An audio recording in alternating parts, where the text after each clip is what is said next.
Hi Isaac, how you doing? Good to see you again. Good man, how you doing? Fantastic. It's been a long time I haven't seen you, but I know we've been together doing quite a few businesses. We know each other for the last 12 years Yeah, now. it's been a while. It's always been interesting though. There's been a lot we've done together. I think in the public space, there's a lot of projects that we did within the development space. Yeah.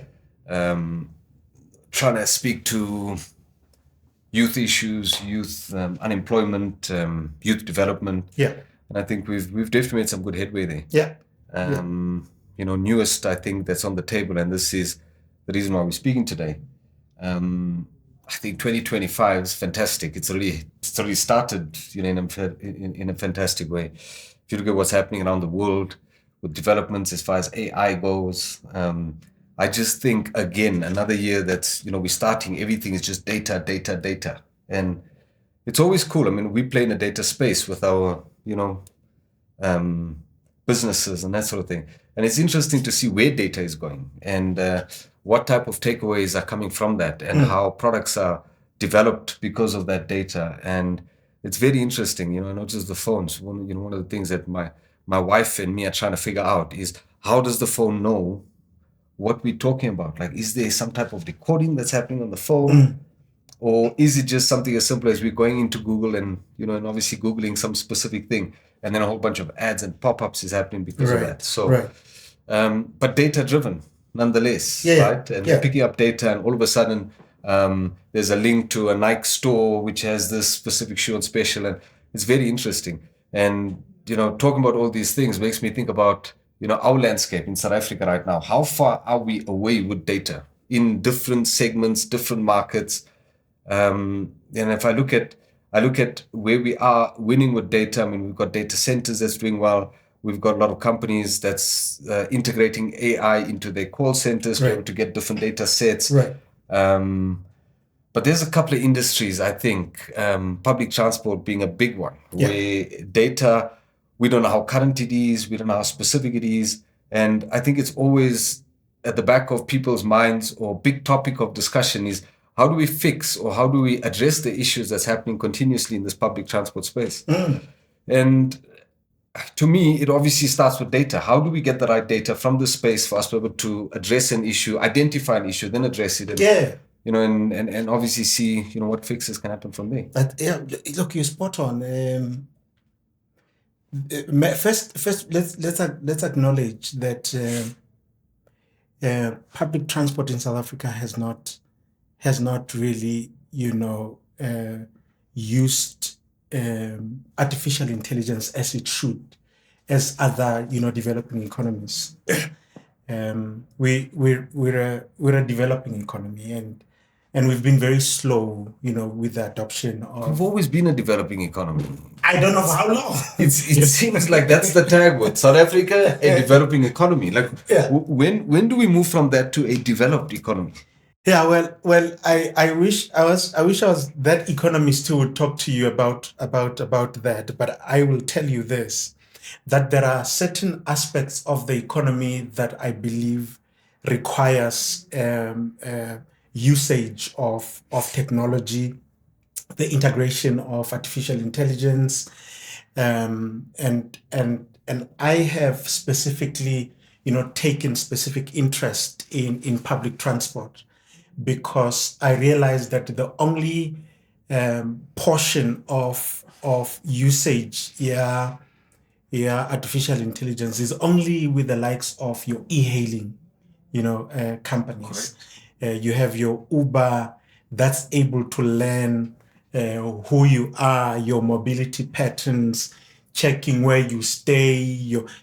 It's only the e-hailing,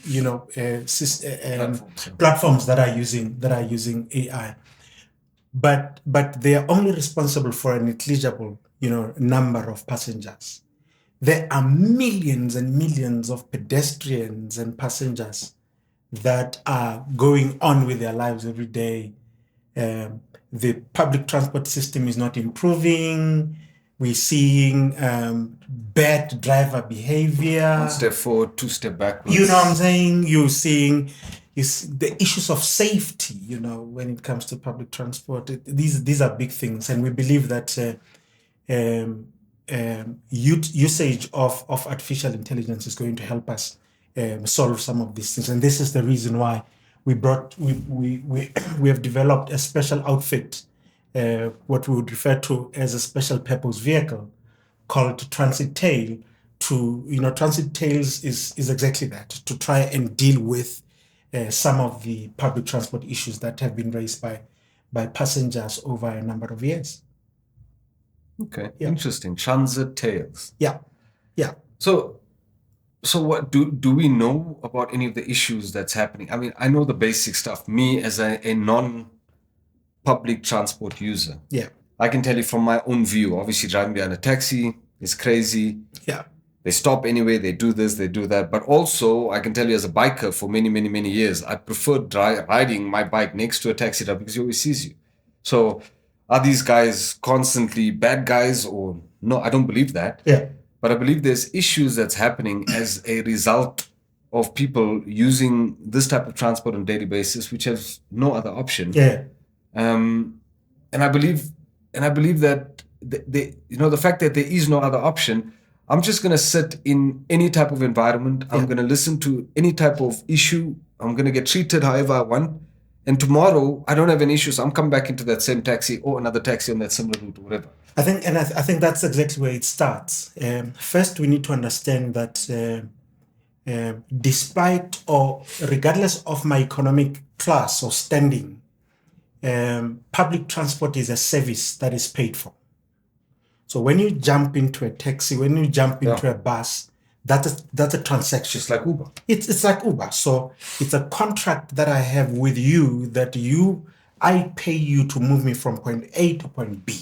So that's a contract. And therefore, the Consumer Protection Act governs that contract. It says that in this transaction, there are certain things I am supposed to expect. You need to treat me fairly with dignity. You need to respect and obey all the laws. You need to make sure that I'm safe. So there are certain responsibilities that any public transport service provider has.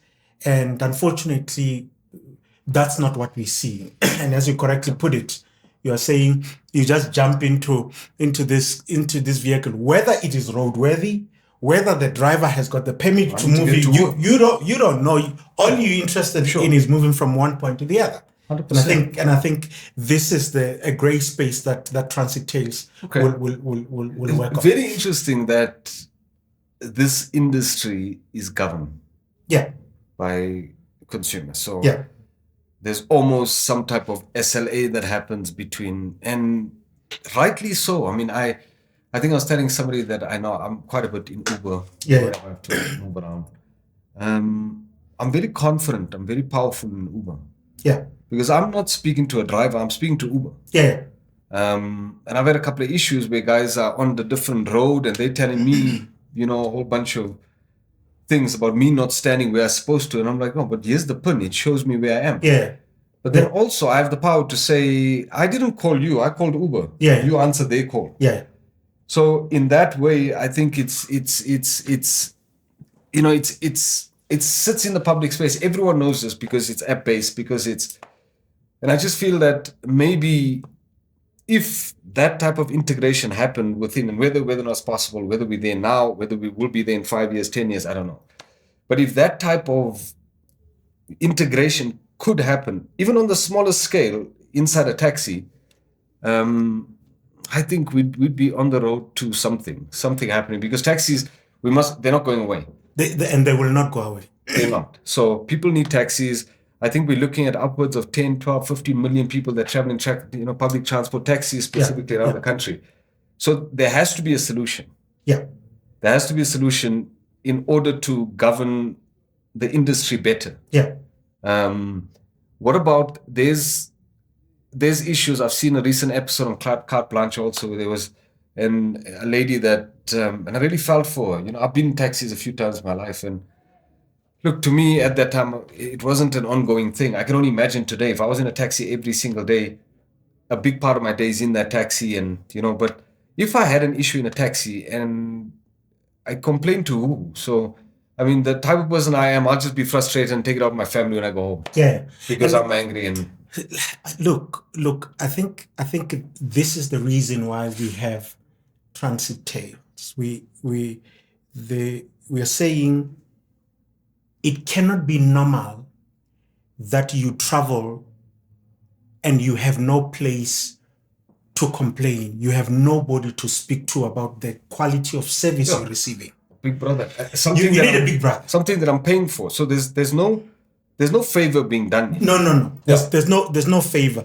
I am paying you for a specific service. Correct. And I have expectations on how I need to receive that service. So, yes, like anything else. Like anything else. So Transit Tales is that. Transit Tales is about ensuring that the service that the consumer is paying for receives that service in a specific way in alignment with my expectations. So Transit Tales is that big brother that will be with you all the time, but also not just be with you. Ensure that any time when you don't get the service that you are supposed to get, you have the ability to escalate that and send it to people who have the legal power to deal with your issue. And I think that's what this is about. And Transit Tales is exactly making sure that there is somebody who's listening, there's somebody who's watching at all times, just to make sure that the quality of service that you get. So Transit Tales is really about the passenger experience. The only reason we wake up to make sure that a passenger of a public transport service, whether it's a bus, whether it's a taxi, it's an Uber, a Bolt, all of those are under the watch of Transit Tales. And Transit Tales is made to ensure that the ultimate service that the passenger or a consumer receives is up to standard. Okay. Interesting. So how would this work? So what would I do? Would I call someone? How, I think it's fantastic. Yeah. I think giving people a voice inside for a normal passenger who's 18 years old, that's taking their taxi to their work for the first time, a job that they just started. This person not necessarily will have the right confidence level to approach anyone, even just a taxi driver, and say, hey, listen, I need a better service from you. Yeah. So I like the fact that this individual does have somewhere to go to. Yeah. How would he go to, how would this work? That's an important question, Azaad, because everyone who uses a taxi or any public transport service, they have experience and they can talk about that every day. But the problem is that people are afraid to talk about their experiences for fear of being victimized, for fear of being targeted. Because you're in the same space the next day. Yeah, so you're exactly there. Yeah. So this is where the beauty and the innovation about Transit Tales is. So under Transit Tales, we have two important flagship initiatives. Okay. One is Transit Ringas as in transit talk, transport talk. And then the other one is the big brother. We call it Transit Guard. Now, Transit Guard is that visual or digital VIP protection type of service that you connect with only through your cell phone. If you have a smartphone, you can report, you can track, you can do everything on your smartphone. So Transit Tales as an organization relies mainly on the power of your smartphone, because your smartphone is the only weapon that you would have to rate and talk about your daily experience in transit and when you are in home. So at home, so you can be able to talk and say anything about it without anybody knowing that you spoke. Anonymous. So you can report discreetly, and I think that's where the beauty is. So nobody has an excuse now to be quiet. So everything that you experience, whether you just see a dirty taxi rank, whatever it is, there's a whole bunch of categories and options, and that's sort of the Uber model. Like I can walk in and I can say, I didn't like the state of the car. Yeah, Because it smells. It Smells badly. Okay. Yeah. Why shouldn't people have that right? Why isn't this done? Why? I don't know, but as an entrepreneur, I am not complaining because it created a new opportunity to say that people need to have this right. People have got opinions about the service that they are receiving, but they've not been able to express how or rate the service that they're getting. So we've done that to ensure that one, we can see and hear what is happening every day, but be able to regulate and maybe even influence policy and speak to government about how this service is structured. Well, personally, I think with enough data, and we don't know how many stories exist out there, but I think government needs enough data for them to be able to, and it has to, personally, that's what I think. Yeah. I think policy has to be changed in order for people just to be looked after, as they're supposed to, give them that dignity. Because, the biggest, and I often speak to guys in the environment that I work in, guys show up and they sometimes in 3 taxis in a day just to get to the office. Yeah. And sometimes, I look at certain individuals and just think, I wish we were judging your type of work ethic and performance from the time you left your house. Yeah. Because we don't even know the struggles that you've been through in that 3 taxis before you got here after 1.5 hours. So you already get to work exhausted. You already mentally, something happened, some issue happened. This happened at the rank, maybe this happened, that happened, and so obviously this person just has a bad day because of it, and their performance is seen as they're underperforming for the day as a result on a transport issue. So you're right, Azaad. There's a report. There's the human resource journal, I think management journal, has issued a report that looks at the mood of an employee and the production level of an employee. Yes. Who uses public transport, and it has been found that navigating public transport in the morning has everything to do with your production during the course of the day. Similarly, if you're a scholar, you're a student, that kind of mood that you're getting from public transport affects how you perform and how your day goes. So public transport is a very important aspect of our life, and having it so informal and not regulated is affecting the economy because it affects production, and so it needs to be managed. Somebody needs to do something about it, and I'm really glad and honored, to be part of that. People that are bringing these kind of solutions. Well, I think it's fantastic, Isaac. I really do. How would it work? Is it an app? Is it something you do? Like how would like? Yeah, I know what you're saying. So we, one of the guys that I always listen to, Vusi Tembewaya, Actually, no, said, you know the man. So he says that mobility is really about dignity. The fact that people are leaving their homes every day, go somewhere to find a living for themselves and their families, that needs to be done with some level of dignity and respect. And in South Africa, we're not seeing that. People are driving you the way they want. The driver in some of these vehicles, you will swear they don't even recognize that there's someone behind or sitting in the same vehicle, because they don't really have respect for the service that they're providing. But Transit Guard is, like I said, it is an app that enables everyone who uses public transport, whether for short distance, daily or long distance, you would have that app on your phone. So it's always with you and always on. All the time. So does that allow different things? I mean, we started the conversation, we said we're in 2025. There's so much data through apps, through AI that can be picked up. Can we figure out different data sets from, if an app is open on your phone, always on, surely there's some type of plug in to this type of app that will allow us to, or allow you and the company to be able to look at behavior, road behavior, those type of, would that be part of? Yes, I think, okay, so two things. One, because of your right to privacy, Okay. you have the option of opting in and out. You can choose to be tracked only when you're in transit, but beyond that, it's your business where you are. Okay.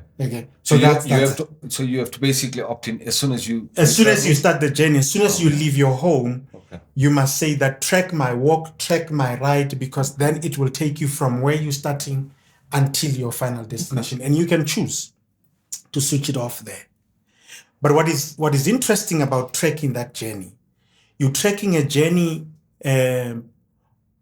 walking. So you walk from home to where you get your taxi or your bus. We track that journey, that's mobility. So you're tracking the person's mobility. Okay.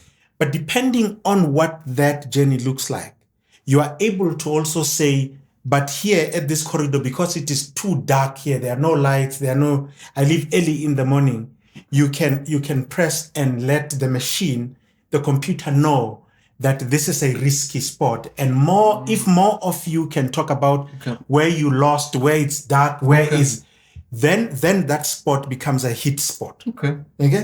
So we can then look at who else is reporting that. We are developing that data. I get you. And my mind is just going crazy now thinking about the amount of application that added onto it. Because the simple fact is my phone records how many steps I take every day. Sir. That's already there. Yes, sir. If I go onto Google and I go into Google Maps and I go from one destination next, it'll tell my speed and that sort of thing. All those things, they come standard with phones. And to access that is quite simple. But there's so many more key issues. I mean, we're looking at water issues that we have in SA, reporting a leak, reporting a pothole, reporting. I mean, this could be done in mobility mode, when you're tracking your walk. And so it can, it can be more than just it should. Moving from point A to B. Because if I see an area, we have this, Google is amazing, Google Maps. I didn't know some of these features are actually true. I remember driving on the highway a few weeks ago, and there was a flag up and said something, there's distraction on the road or something. Yeah. It was a box on the road. Yes. And I drove past this box and I remember thinking, how is that? So the amazing thing is all these technologies, they already exist. Yes, sir. All it means is plugging them, bringing them together. Because for the first time in South Africa, you will now be able to jump into a taxi or a vehicle and be able to track a whole lot of other things. The speed, how this person accelerates, how this person brakes. Harsh braking. Harsh braking, how this person changes lanes, right? Okay. So everything, all the telematics that you get out of a normal journey, we are able to do that. But the important thing about that is that it is tracking the behavior of the driver. So remember, you will not often know who the driver is, but you need to know at least the vehicle within which you're traveling. But that's so that it's a number plate. Okay. So all you need is a number plate. But here's what is interesting. Immediately when 3, 4, 5 people report the same number plate, we are now able to aggregate and bring all of those reports together and create what we call an individualized vehicle report. Now that 100%. It gives us very, very interesting insights. That is, yeah. It's very, very interesting. 2 or 3 times. Exactly. And that's how our relationships with other institutions come into play. Your University of Johannesburg, your CSIR, who will be able to use that data to predict driver behavior, to predict even if you are a violent person, that same app is going to tell us that you are an aggressive person. So the system can now be able to predict how you behave, and then we can now start tailoring some trainings for you. You can't deal with women like this. You can't use abusive language. You can't do, but all of those things we can pick up at all times. So as we said, identifying the issue through data and then creating some type of solution. That's interesting, Isaac. So tell me from one side, it's in my mind. So if I'm a taxi driver, taxi boss, would I hate you? I do not think so, because I'll tell you, the taxi boss is at home and has employed somebody to drive. Makes sense. They are not in control of the behavior of this person. The one thing, remember, a taxi owner is a businessman. Yes. All they want is to provide a service and get paid for it. Okay, so you think that insights will be valuable to him as well? It definitely, because it allows his business to do more, expand, and keep running. Because there's money being made. Especially because I can take his vehicle report and show it to him and say that different people at different times have complained about speed, jumping robots, and all of that. So I can give him that report. Yeah. So now he's able to sit down with... Make better decisions to say that, okay, now it's performance appraisal's time. Yeah, 100%. And that'll obviously force people to... I love the whole... and I always do it. I love the whole Uber system when there's the 5-star rating, and yes. I love that. Yeah, it's important. Because sometimes you jump into a car and you're busy and you're sort of prepping for a meeting that you're about to walk into, and you jump into this car and you get greeted really well by this, the gentleman who's driving, and the aircon is at the right temperature. Some guys actually ask, so would you like some water? Yes. And I love that. I mean, it's just like, okay, nice. I've got, it creates a really good vibe. And that guy obviously goes on to get a 5-star rating, maybe a tip, whatever. Yes. But it improves his overall general rating as a 4.95. And I know for sure the way it works, not 100% sure, but it works according to these ratings, and that's you get sort of the work first type of thing. Yes. Around the world, I know there's companies that work off this hugely. We currently, one of our business, we dial into the UK. That's our call center business. And this entire business is run on something called it's a rating service called Trustpilot. Right. So anything you want to buy, Trustpilot pops up onto your screen, and then you can look at the last 10 reviews. Now, I know we're not big on that yet in South Africa. Yeah. We've got, I know we've got platforms like Hello Peter, and there's more complaint platforms. Yeah. But instead of just negative, what about some positive stuff as well? What about having something where, this driver, he can get 3 stars, 5 stars. That ties back maybe to a structure with his boss, because he's still an employee. Yes, right? he is definitely. And maybe all this data sort of leading up to formalizing this and making it or enabling it better for passengers, more profitable for business owners. And this is a very important part of the conversation that you're bringing up, because it talks about the power in the hands of the consumer. Now, I've already spoken to you about the IVR, individualized vehicle report. What it does is that when you are at the taxi rank as a passenger, you will now be able to punch in the registration number of the vehicle and look at the reviews. And if that specific vehicle is reported to be bad in terms of driving, you now can choose whether you want to jump into that vehicle or not. That's massive. That's a game changer. That is a big thing, because that same record is the record that we'll send to the police, is the record that we'll send to the owner of the vehicle, even insurance companies, for all I care. Holding someone accountable. It's 2025. Yeah, man. Consumer rights, consumer protection shouldn't be a class thing. It shouldn't be because you travel a tech, you don't have consumer, because it shouldn't be that way. And it seems to be. It seems that some people have rights and other people are just in order for us to be able to be together in 2025, I believe technology like this needs to exist. And I think Azaad, what this platform does, it takes the power of life and death away from the driver into the hands of the consumer, into the hands of the passenger. Okay. It is no longer going to be allowed that the driver decides how they want to drive and you have no say. Okay, you're just sitting there. You're just sitting there, you pray.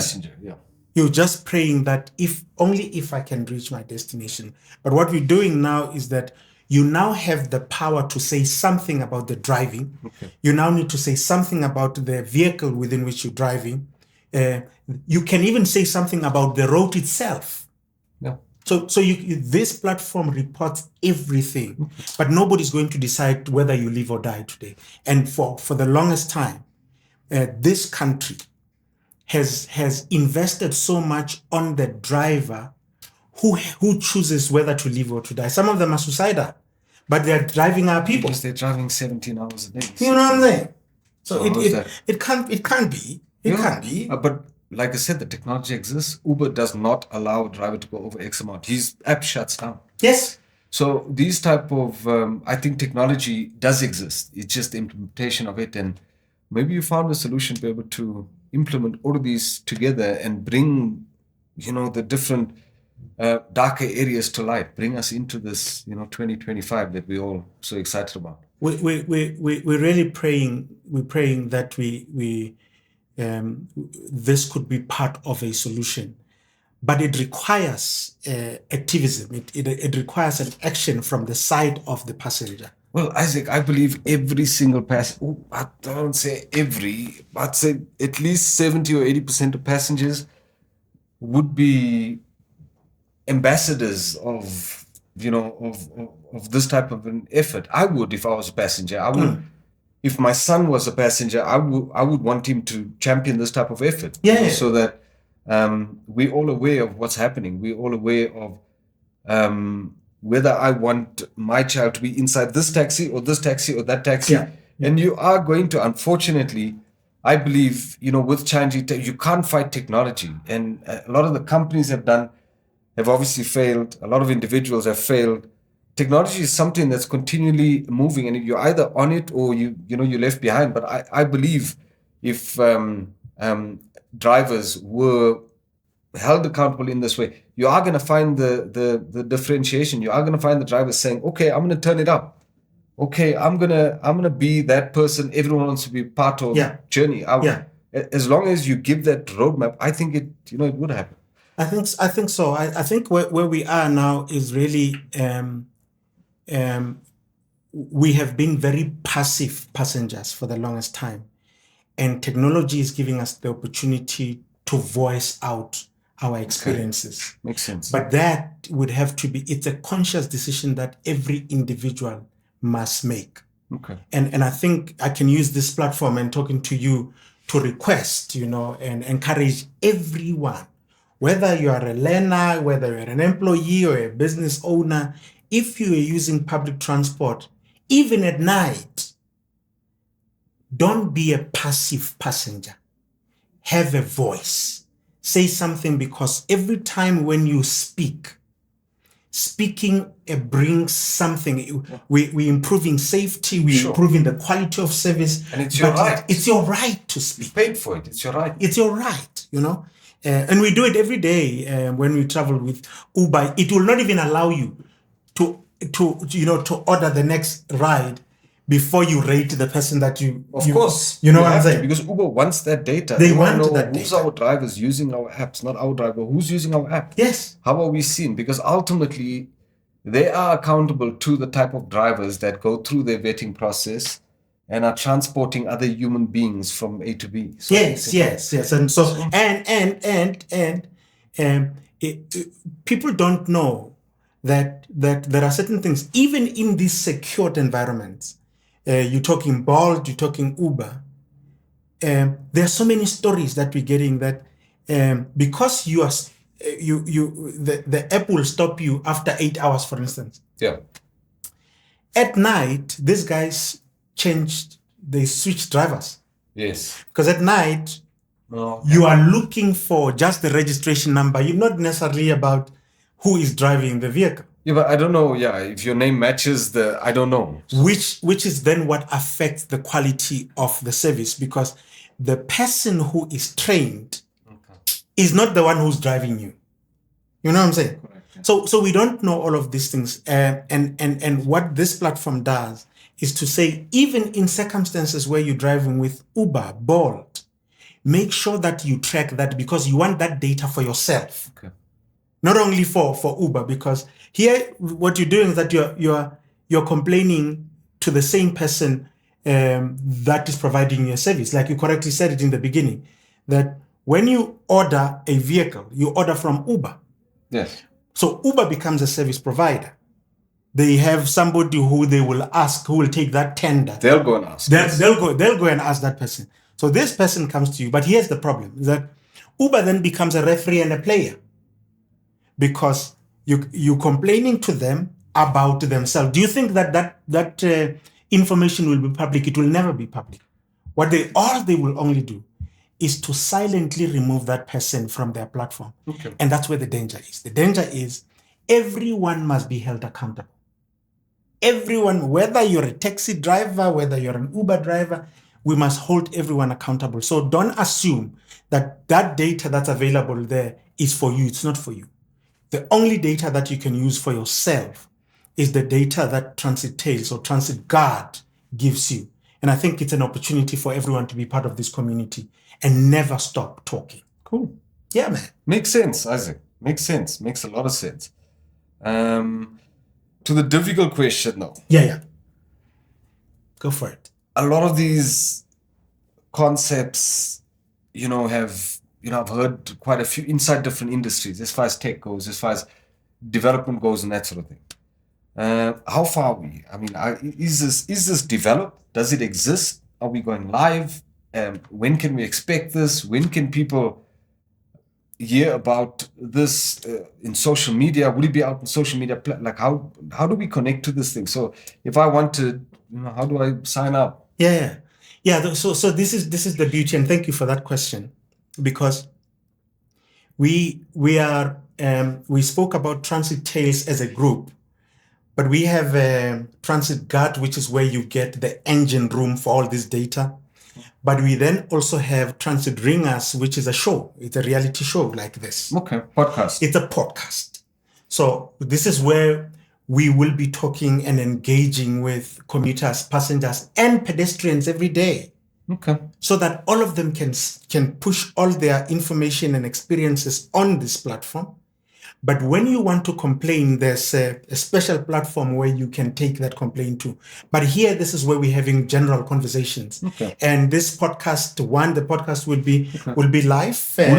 Would it be with actual people with issues, or would it be more high-end people that's connected to the infrastructure of the everyone? plugins? Okay, it's across the board. Everyone. Okay, that'll be interesting. So everyone must be part of this. We have, because it's a podcast. It's a weekly show. Okay. So every Thursday we would have a show that will feature different subject matters. Sometimes we're going to talk to passengers themselves. Sometimes we're going to talk to politicians. Sometimes we're going to talk to insurance companies, just to understand what this is about. Okay, across the board. But the whole thing here is that let's have conversations. Yes. We can no longer be quiet. Yeah. Fantastic. Isaac, that's given us a lot of insight into this new beautiful baby. Yeah. I'm hoping it just grows from strength to strength, because I don't think it's something, whether it's a choice or not. I think we need it. I think South Africa needs something like this. I think people need a voice. They've always needed a voice in all different industries. And I think possibly, with the interaction of this Transit Tails, people would get a voice. So thank you. Thank you very much. I just think that maybe as a parting shot, I just need to say that road safety in South Africa is a big issue.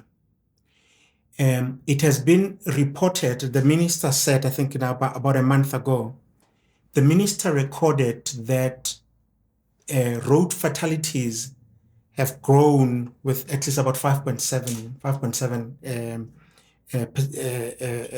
percentages this year, which means that the people who we have given everything to, the drivers that we've invested money on, they are proving that they have made a decision not to oblige or to comply with the rules of the road. And I think this is an opportunity for us as passengers to say to government, don't invest on the driver, because the driver has made it clear that they do not want to comply with the rules of the road. Give this power to the pedestrian. Give this power to the passenger who has interest to get safely to the other side. And all we're needing now is to say that let's get everyone to participate in giving us their reports, because then we will be able to track every single vehicle and be able to look at the driving patterns of that specific vehicle. Okay, great stuff. Good one, man. Isaac, thanks a lot. I'm Thank sure you. we'll be seeing a lot of it, and Yeah. we'll have more of these conversations. Thank you. Appreciate it. Appreciate it.